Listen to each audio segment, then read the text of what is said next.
कड़ी सुरक्षा के बीच श्रीनगर में शुरू हुआ G20 सम्मेलन। श्रीनगर में आकाश से लेकर जमीन तक हो रही निगहबानी। सरहदों पर जारी हुआ अलर्ट, कमांडो दस्तों ने संभाली कमान।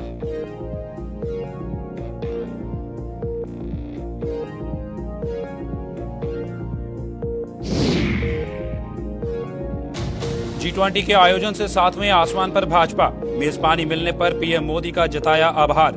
पाकिस्तान की करतूतों पर खूब बिफरे प्रदेश अध्यक्ष। शिवसेना डोगरा फ्रंट ने ढोल बजाकर मनाया जश्न।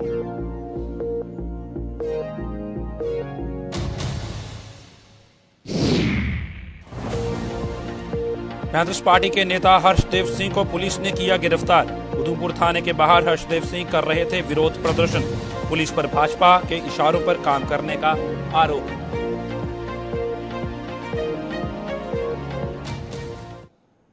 नमस्कार, जम्मू कश्मीर की खास खबरें देख रहे हैं आप सब। मैं हूं आपके साथ साहिल केरनी। चलिए शुरुआत करते हैं खबरों की। कड़ी सुरक्षा व्यवस्था के बीच श्रीनगर के शेर कश्मीर इंटरनेशनल कन्वेंशन सेंटर यानी SKICC में G20 पर्यटन कार्य समूह का सम्मेलन शुरू हो गया है।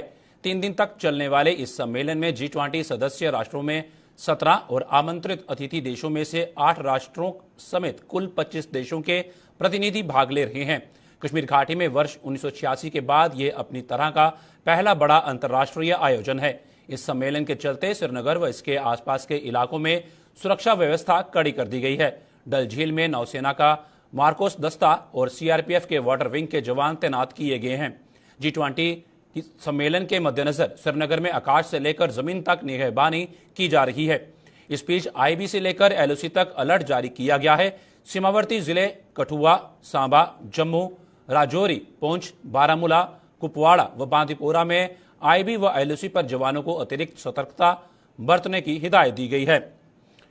कड़ी सुरक्षा के बीच श्रीनगर के शेर कश्मीर कन्वेंशन सेंटर में G20 पर्यटन कार्य समूह का सम्मेलन शुरू हो गया है। 3 दिन तक चलने वाले इस सम्मेलन में G20 सदस्य राष्ट्रों में 17 और आमंत्रित अतिथि देशों में से 8 राष्ट्रों समेत कुल 25 देशों के प्रतिनिधि भाग ले रहे हैं। कश्मीर घाटी में वर्ष 1986 के बाद यह अपनी तरह का पहला बड़ा अंतर्राष्ट्रीय आयोजन है। इस सम्मेलन के चलते श्रीनगर व इसके आसपास के इलाकों में सुरक्षा व्यवस्था कड़ी कर दी गई है। इसी में ज्यादा जानकारी के लिए हमारे संवाददाता श्रीनगर से जुड़ गए हैं फैजल से ज्यादा जानकारी लेंगे। फैजल, जिस तरह से वहां पर बैठकों का दौर भी शुरू हो चुका है, G20 सम्मेलन का आगाज हो चुका है, तो अब आगे इनका कार्यक्रम किस तरह का रहने वाला है? कहां कहां पर ये शिरकत करते हुए नजर आएंगे और कश्मीर की संस्कृति से किस तरह से ये रूबरू होंगे?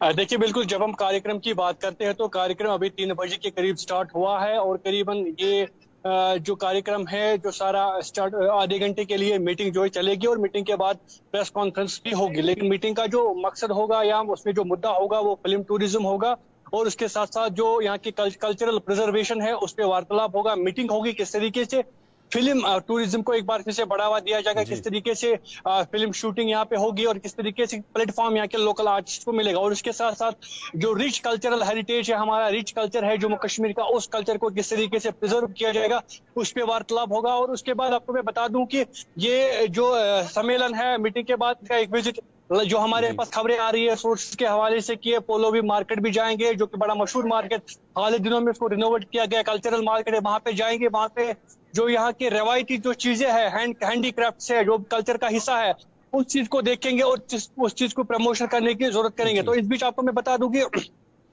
11 बजे के करीब डेलीगेट श्रीनगर वार्ड हुए और उसके बाद डायरेक्ट वो ताज महमंता गए। ताज महमंता के बाद अभी मीटिंग जो है चल रही है फिल्म टूरिज्म को लेकर और उसके साथ साथ जो कल्चरल प्रिजर्वेशन है उसको लेकर। लेकिन ऑल ओवर हम इस एरिया की बात करें जहाँ पे मैं खड़ा हूँ, ये डल गेट एरिया है, डल के किनारे पे माता हूँ, लेकिन यहाँ पे सिक्योरिटी गेट है, सख्त इंतजाम किए गए। अगर मैं आपको दिखाने की भी कोशिश करूंगा, आप ये देखिए, ये बैरिकेड्स आज एक बार फिर से लगी है। डल गेट का ये नेहरू पार्क का एरिया है जहाँ पे जो ये सिक्योरिटी है, बैरिकेड्स लगाए गए हैं और किसी को भी SKICC की तरफ जाने की इजाजत नहीं दी जा रही। खाली ऑफिशियल एक बात बताइएगा, जिस तरह G20 सम्मेलन का आगाज हो चुका है और काफी राष्ट्रों के जो वहां पे प्रतिनिधि हैं पहुंचे हुए हैं, तो वहां के लोगों की, आम लोगों की प्रतिक्रियाएं क्या निकलकर सामने आ रही हैं? वो किस तरह से इस सम्मेलन को देख रहे हैं? देखिए, आपको याद होगा कि कश्मीर की एक रिवायत है, जम्मू कश्मीर के लोगों की एक रिवायत है। यहाँ पे जब कोई मेहमान आते हैं तो जी। उसका खुले दिल से इस्तेकबाल किया जाता है। और यहाँ की हॉस्पिटलिटी आपको पता है वो बहुत ही ज्यादा मशहूर पूरी दुनिया में। तो आए लोगों में भी यही यही सोच है कि जब भी वो यहाँ पे आए, लोग बाग भी बहुत खुश थे, लोग काफी ज्यादा क्यूरियस थे और अच्छे तरीके से उन्होंने इस्तेकबाल किया। क्योंकि ये G20 की जो सम्मेलन है, ये यहाँ के ऐसे दो सेक्टर्स के साथ रिलेटेड है जिन दो सेक्टरों से जम्मू कश्मीर की इकोनॉमी बढ़ती है, हैंडीक्राफ्ट और टूरिज्म। क्योंकि जी। टूरिज्म पे करीब 8 लाख के करीब लोग निर्भर है, डिपेंडेंट है, जिनका टूरिज्म से रोजगार चलता है। तो वो लोग भी काफी ज्यादा खुश है, टूरिज्म प्रमोट होगा, फॉरेन टूरिस्ट यहाँ पे आएंगे, उनका रोजगार बढ़ेगा। उसी के साथ साथ जो हमारा हैंडीक्राफ्ट है, जिसका एक्सपोर्ट रेट खत्म हो रहा था, बाहर के मुल्कों में हैंडीक्राफ्ट आइटम्स नहीं जाते थे, जी। हैंडीक्राफ्ट की आज एग्जीबिशन होगा, फॉरेन डेलीगेट्स उन प्रोडक्ट्स को देखेंगे, प्रमोशन अपने मुल्क में उनकी होगी और इससे भी कारोबार बढ़ेगा। तो लोगों का अच्छा व्यू है G20 को लेके। जी उनका मानना फैजल, है कि ये फ्रूट। बिल्कुल जी फैजल, जी जिस तरह G20 सम्मेलन का आगाज हो चुका है, मैं दोबारा से एक बार ये क्वेश्चन करना चाहूंगा कि अब क्या एक नए विकास के दौर की शुरुआत हो चुकी है? क्या एक विकास का नया दौर शुरू हुआ है इस सम्मेलन की वजह से? देखिए, विकास की जब हम बात करते हैं तो विकास तो काफी टाइम से चल रहा है। यहाँ पे डेवलपमेंटल वर्क्स हो रहे हैं। स्मार्ट सिटी की आप बात करिए, स्मार्ट सिटी बड़ा प्रोजेक्ट है जो 100 सिटीज आई है पूरे मुल्क में, उनमें इस जम्मू सिटी सम्मेलन भी से आई है और जोड़कर मैं कश्मीर। आपसे बात कर रहा हूं, इस सम्मेलन से जोड़ के बात कर रहा हूं, ये जो G20 सम्मेलन वहां पर हुआ है, शिखर सम्मेलन वहां पे हुआ है, इसको विकास के तरीके से किस तरह से देखा जा सकता है? देखिए, बिल्कुल विकास तो होगा। जब मैं आपने पहले ही कहा कि ये सारा जो G20 की जो मीटिंग है टूरिज्म को लेके है, और टूरिज्म बड़ा सेक्टर है यहाँ का। जब टूरिज्म सेक्टर डेवलप होगा तो उसके साथ ही पूरा जम्मू कश्मीर डेवलप होगा, जम्मू कश्मीर के लोग डेवलप होंगे। तो डायरेक्टली हम कह सकते हैं ये सब कुछ, ये G20 मीटिंग है, खाली सिर्फ टूरिज्म के साथ लिंक नहीं है, बल्कि यहाँ के विकास के साथ, यहाँ के डेवलपमेंट के साथ भी वो बाकायदा डायरेक्टली लिंक है। क्योंकि जैसे ही टूरिज्म बढ़ेगा तो उसके बाद ऑल ओवर डेवलपमेंट यहाँ पे होगी, चाहे वो इंफ्रास्ट्रक्चर के हवाले से हो या रोजगार के हवाले से, हर एक जी, सेक्टर में जो है डेवलपमेंट हो सकती है। जी धन्यवाद पूरी साहिल। जानकारी साझा करने के लिए फैजल हमारे संवाददाता श्रीनगर से हमारे साथ जुड़े थे। G20 सम्मेलन का आगाज हो चुका है और अभी वहां पे मीटिंग चल रही है, बैठक चल रही है और फिल्म इंडस्ट्री को किस तरह से बढ़ावा दिया जाए, किस तरह से कश्मीर का वो रुख करें, उसको लेकर ये बैठक चल रही है। उसके बाद प्रेस कॉन्फ्रेंस भी होगी और आगे 3 दिन तक ये सम्मेलन अभी चलेगा।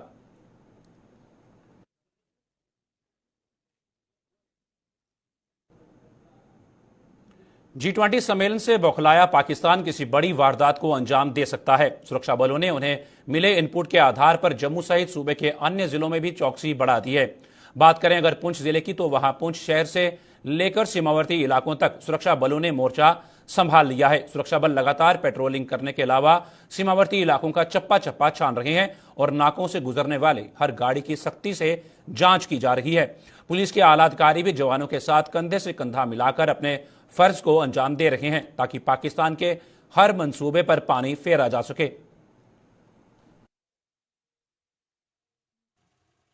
ये तो हम सीमावर्ती गांव जो हैं उनको भी टच कर रहे हैं, LRP इसको कहते हैं। हम लॉन्ग रेंज पेट्रोलिंग करते हैं और लोगों में ये एहसास दिलाते हैं कि G20 जो हो रहा है उसके लिए हम कमरबंद तैयार हैं।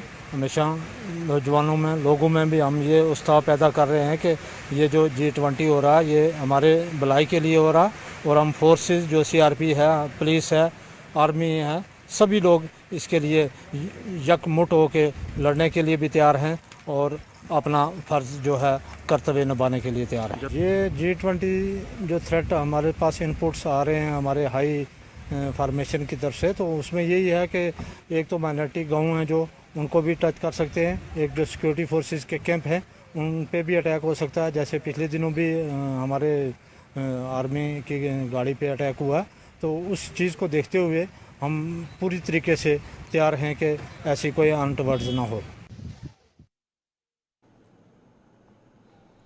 भारतीय जनता पार्टी के प्रदेश अध्यक्ष रविंद्र रैना ने कहा है कि श्रीनगर में हो रही G20 सम्मेलन के आयोजन से जम्मू कश्मीर में आर्थिक विकास को बढ़ावा मिलेगा। जम्मू में आयोजित एक प्रेस कॉन्फ्रेंस के दौरान मीडिया को संबोधित करते हुए रविंद्र रैना ने देश के प्रधानमंत्री नरेंद्र मोदी का आभार जताते हुए कहा कि उन्होंने श्रीनगर में G20 सम्मेलन का आयोजन कर जम्मू कश्मीर की जनता को G20 देशों के प्रतिनिधियों का स्वागत करने का एक बड़ा अवसर दिया है। रविंद्र रैना ने बताया कि पाकिस्तान द्वारा पिछले 40 वर्षों के दौरान कश्मीर में बम, बंदूक और आतंकवाद को हवा दी गई, वहीं दुनिया भर में कश्मीर के खिलाफ झूठा प्रचार किया गया। इसके अलावा अरविंद रैना ने G20 सम्मेलन को लेकर और क्या कुछ कहा, आइए देखते हैं। ये हम सबका सौभाग्य है कि G20 राष्ट्र समूह के प्रतिनिधियों की एक महत्वपूर्ण बैठक कश्मीर के अंदर हो रही है। हम देश के यशस्वी प्रधानमंत्री श्रीमान नरेंद्र मोदी साहब का हृदय से धन्यवाद करते हैं, जो उन्होंने जम्मू कश्मीर की जनता को एक मौका दिया है कि हम G20 राष्ट्र समूह के प्रतिनिधियों का जम्मू कश्मीर के अंदर स्वागत करें, वेलकम करें। पिछले 40 वर्षों में जम्मू कश्मीर के विरुद्ध बहुत प्रोपेगेंडा पूरी दुनिया में किया गया। पिछले 40 वर्षों में पूरी दुनिया के अंदर एक षड्यंत्र किया गया और जम्मू कश्मीर को बदनाम करने की हर साजिश हुई और झूठे प्रोपेगेंडे किए गए। हर जगह जम्मू कश्मीर को लेकर मनगढ़ंत कहानियां सुनाई गई। एक तरफ तो जम्मू कश्मीर में बम, बंदूक, पिस्तौल और गोलियों का खूनी खेल पाकिस्तान ने यहां खेला, और वहीं अंतर्राष्ट्रीय स्तर पर जम्मू कश्मीर के लोगों को बदनाम करने की साजिशें हुई।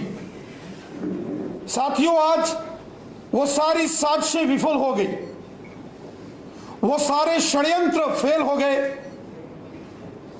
वो सारी चालबाजियां फेल हो गई जो जम्मू कश्मीर के लोगों के खिलाफ लगातार देश दुश्मन ताकतों ने की। कि देशों के कश्मीर आने से जम्मू कश्मीर के अंदर यहां इकोनॉमिक ग्रोथ को मजबूती मिलेगी, वहीं हमारा जो कल्चरल हेरिटेज है उसमें भी मजबूती आएगी, और साथ ही साथ जो सस्टेनेबल डेवलपमेंट है इसमें भी वृद्धि होगी, बढ़ोतरी होगी। यह एक बहुत बड़ा इवेंट है। आजादी के बाद यह पहली बार इतना बड़ा आयोजन जिसमें अंतर्राष्ट्रीय स्तर के देश जम्मू कश्मीर में आ रहे हैं और एक बहुत बड़े समिट को लेकर आ रहे हैं। इसका आयोजन अपने आप में बहुत महत्वपूर्ण है, इसके बहुत सिग्निफिकेंसेस हैं। हम उम्मीद करते हैं G20 देशों की इस मीटिंग के बाद जम्मू कश्मीर एक नए युग की ओर आगे बढ़ेगा। जम्मू कश्मीर खुशहाली, प्यार, मोहब्बत, विकास, आपसी भाईचारे को लेकर आगे बढ़ेगा।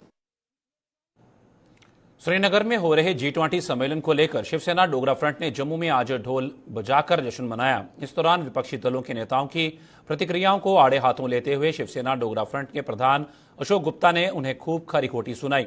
उन्होंने कहा कि G20 सम्मेलन से जम्मू कश्मीर में पर्यटन के साथ साथ विकास का नया दौर शुरू होने जा रहा है, जो कुछ नेताओं को हजम नहीं हो रहा। दुनिया भर के कारोबारी प्रदेश में निवेश करेंगे और जम्मू कश्मीर आने वाले समय में विकास के नए शिखर को छुएगा। यही वजह है कि जम्मू कश्मीर को मिली यह मेजबानी इन नेताओं के साथ साथ पाकिस्तान को भी रास नहीं आ रही है। स्पष्ट है कि G20 के माध्यम से पूरे वर्ल्ड की जीडीपी 85% जीडीपी को प्रतिनिधित्व करने वाले लोग कश्मीर के अंदर आ रहे हैं, और किस तरह से टूरिज्म बढ़े, जम्मू का, कश्मीर का, ज़्यादा से ज़्यादा टूरिस्ट आए, उसके विषय के अंदर विचार होगा। लेकिन अपोजिशन कह रही है वो तो छोटे छोटे अधिकारी आ रहे हैं। अरे छोटे अधिकारी जो कागज पर लिखते हैं वही आकर के फ्रेम होता है और उसी का हल निकलता है। बुर्ज खलीफा बनाने वाला जो कंपनी वो वहाँ आकर के माल बनाने का प्रयास कर रही है। पत्थरबाज खत्म हो गए, जो फाइनेंस करने वाले खत्म हो गए, हुर्रियत का नामो निशान नहीं रहा। लेकिन पाकिस्तान फिर साजिश करने का प्रयास कर रहा है। गुलमर्ग के अंदर एक ड्राइवर पकड़ा गया जिसने सारा नक्शा पेश करा है। पाकिस्तान घर के अंदर दाने नहीं अम्मा चली बुनाने, लेकिन फिर भी बाज आने का प्रयास नहीं कर रहा। पाकिस्तान करे तो कोई मुश्किल नहीं है, लेकिन पाकिस्तान के नक्शे कदम के ऊपर ये हिंदुस्तान के नेता भी चालू हो गए हैं। ये कहते हैं उनसे क्या होगा अगर छोटे अधिकारी आ रहे हैं। पहले कभी आए? पहले ऐसा वातावरण बना? ये मोदी जी के माध्यम से बना। पैंथर्स पार्टी के नेता व पूर्व मंत्री हर्षदेव सिंह को आज उधमपुर में पुलिस ने उस समय गिरफ्तार किया जब वे अपने समर्थकों के साथ पुलिस थाने के बाहर प्रदर्शन कर रहे थे। हर्षदेव सिंह का आरोप था कि उधमपुर में पुलिस भाजपा के इशारों पर काम करते हुए शरीफ लोगों को परेशान कर रही है। आइए देखते हैं हर्षदेव सिंह ने पुलिस पर क्या इल्जाम लगाया और पुलिस ने हर्षदेव सिंह के खिलाफ क्या कार्रवाई की।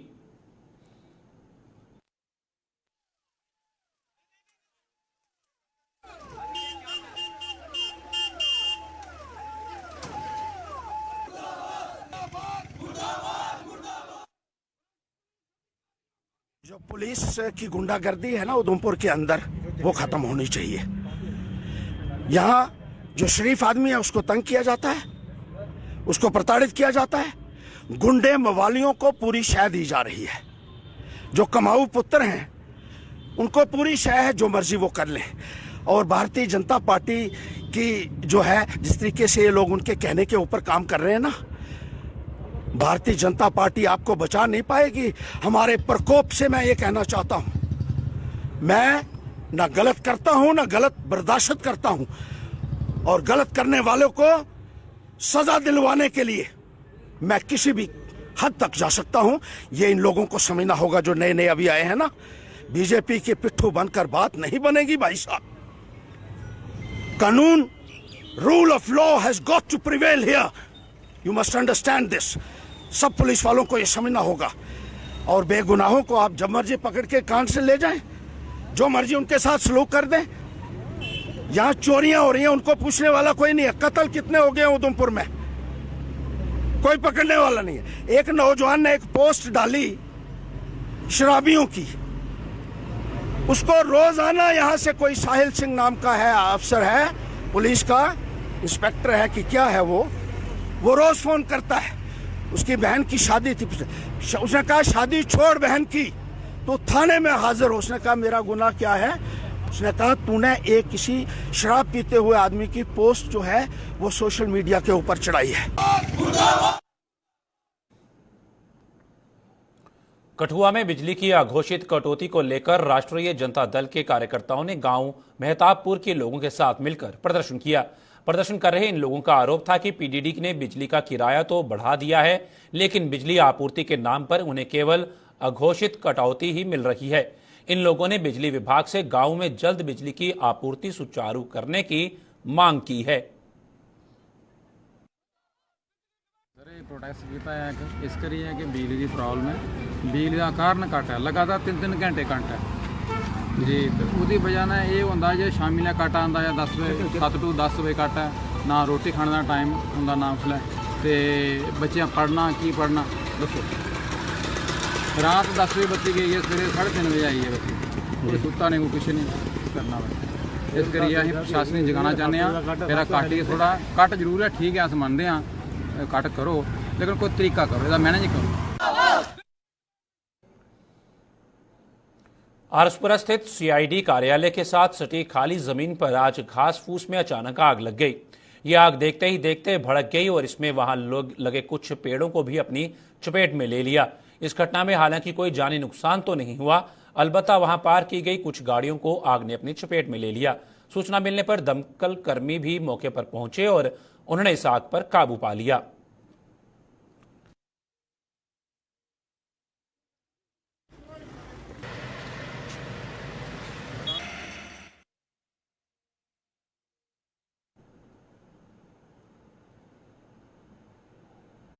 मंदिरों के शहर जम्मू में रघुनाथ मंदिर, रणवीरेश्वर मंदिर, पंचबख्तर मंदिर और पीरखो मंदिर सहित अन्य कई छोटे बड़े मंदिर हैं जिन्हें समय का दीमक चाट रहा है। इन मंदिरों में से एक है जम्मू के वार्ड नंबर 3 में स्थित खूह वाला मंदिर। मौजूदा समय में किस हालत में यह मंदिर है, पेश है इसी पर एक रिपोर्ट। जम्मू शहर दुनिया भर में मंदिरों के शहर के नाम से प्रसिद्ध है। जम्मू के पुराने शहर में कई देवी देवताओं के मंदिर हैं। लेकिन वार्ड नंबर 3 मोहल्ला पीरखो में स्थित खूह वाला मंदिर इन मंदिरों में सबसे खास मंदिर है। इस मंदिर की मूर्तियां इस मंदिर को सबसे खास बनाती हैं। ये मंदिर देश का शायद पहला मंदिर होगा जिसमें स्थित की गई राम लक्ष्मण की मूर्तियां मूंछों वाली हैं।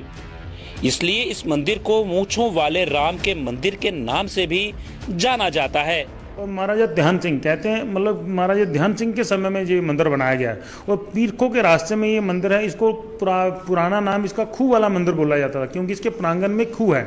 आजकल तो वो बंद कर दिया गया है।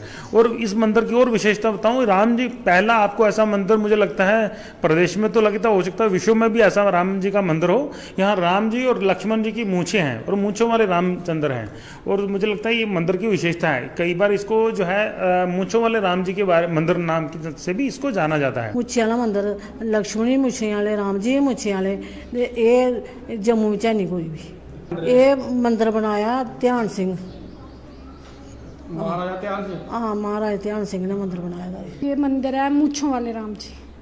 तो हम नहीं जानते कि कहीं होगा, जम्मू में छोड़ के पूरे देश में भी कहीं मूंछे वाले राम जी मिलेंगे। मूंछों वाले राम मंदिर की दीवारों पर रामायण, कृष्ण लीला, महाभारत का युद्ध सहित अन्य कई पौराणिक कथाओं को चित्र के रूप में उकेरा गया है। लेकिन देखरेख न होने के कारण अब ये चित्र धीरे धीरे मिट रहे हैं। लोगों ने सरकार से इन चित्रों का संरक्षण करने की मांग की है।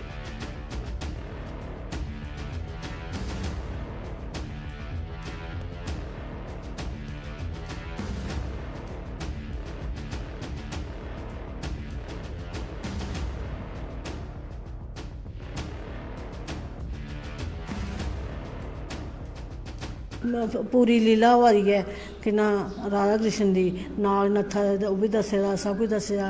रामलीला भी हो रही कि ना महाभारत भी युद्ध चला दा, सब कुछ रामायण भी है बिच, सब कुछ है। सब कुछ पेंटिंग की दी है। ये पेंटिंग अदूं खराब नहीं हुई है, खरा 4-7 साल पुरानी होगा, खरा पैक कदूं दी है तो ये बिल्कुल नहीं खराब हुई है। हूँ थोड़ी थोड़ी जा रही है तो इसे दोबारा मुड़िया रिपेयर करना चाहिए। ये दर्शाया गया है कि रामायण महाभारत जो पहले मतलब भगवान जी वनवास जा रहे थे, महाभारत हुआ था उन पेंटों में, इन पेंटिंग में वही दर्शाया गया है। इनको दोबारा हो सके तो साफ सुथरा सामने दिख सकता है और ये बोलेंगे हम। अनदेखी और समय के दिमक ने मूंछों वाले राम मंदिर को जर्जर हालत में पहुंचा दिया था।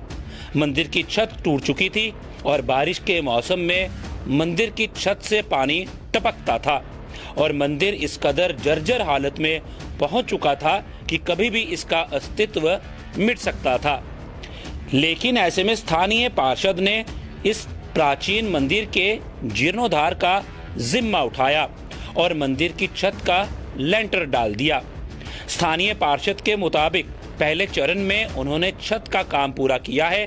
दूसरे चरण में वो मंदिर की दीवारों की मरम्मत और उन पर बने चित्रों के संरक्षण का काम करेंगे। पान दिखिया बुरी हालत ही है मंदिर दी, बिच पई है तरबंदियां बिच पई है, सब कुछ है नहीं, डेवलपमेंट है नहीं है, बिल्कुल नहीं है। इस मंदिर की हालत ऐसी बुरी थी कि इस मंदिर बारिश का पानी मूर्तियों के ऊपर टपकता था।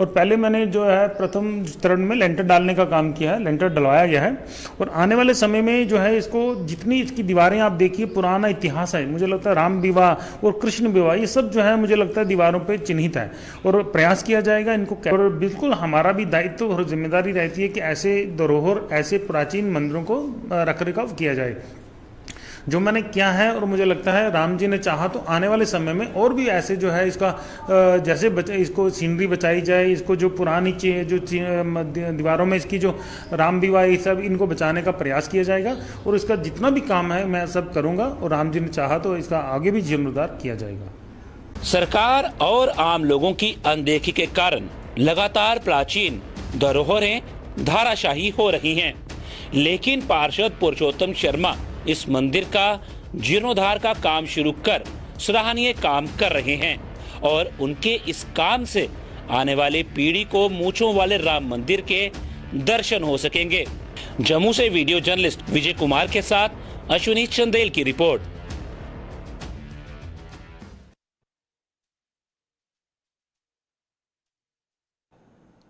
पुंछ जिले की मंडी तहसील में रीछ के हमले में एक ग्रामीण घायल हो गया। पूरा मामला मंडी तहसील के गांव बेदार का बताया जा रहा है, जहां पर एक रीछ ने हमले में एक ग्रामीण गंभीर को घायल कर दिया, जिसकी पहचान मुमताज अहमद पुत्र वजीर मोहम्मद निवासी बेदार के रूप में हुई है। घायल को प्राथमिक उपचार के बाद मंडी उपजिला से जिला अस्पताल राजा सुखदेव सिंह के लिए रेफर कर दिया। गौरतलब है कि मंडी तहसील में एक हफ्ते के भीतर रीछ के हमले का यह दूसरा मामला प्रकाश में आया है। इसके मद्देनजर ग्रामीणों में प्रशासन और वाइल्ड लाइफ विभाग के प्रति भारी आक्रोश व्याप्त है। लोगों का कहना है कि जंगली जानवर उनकी जान ले रहे हैं और वाइल्ड लाइफ विभाग का कोई पता ही नहीं है। लोगों ने जिला प्रशासन से जंगली जानवरों से निजात दिलाने की मांग की है।